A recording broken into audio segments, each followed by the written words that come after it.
Layo-layo ka na. Yan, okay na yan. Ano, tingin dito sa kanan. Okay, then todo. O, tinamuli siya. Maglagpas ka sa kanya. Yan. Kailangan may lapit natin yung gulong dyan sa kanyang ilaw, ano? May dikit-dikit natin yung gulong dyan. Yan.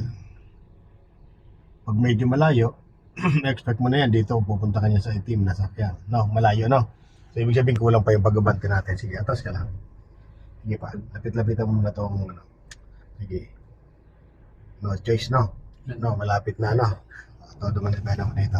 Ibig sabihin kulang pa yung pagbabante mo. Okay, first gear. Lapitan mo itong Ford. Huwag ka mo na matataranta kahit may sakyan dito naghihintay. Okay lang yan. Ayan, pwede na yan. Maganda yan, paatrasin mo muna. Reverse. Ngayon, pag-atras mo, sige, paggalawin mo. Yan, sige, paatrasin mo lang. Silip ka sa kanan din mirror. Sige, atras. Sige, maganda yung maatras mo na yung sakyan mo para madaling ma-adjust. Sige, atras. Kasi pag tinodo man, develop mo, sisigip ka dyan. Sige, atras.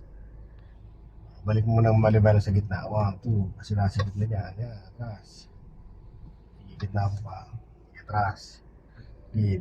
Ito gamitin mong space dito sa kanan. Yan, atras ka pa. Sige pa, atras pa. Yan. May kumabi ka na lang dyan. Kumabi ka na lang dyan sa kaliwa.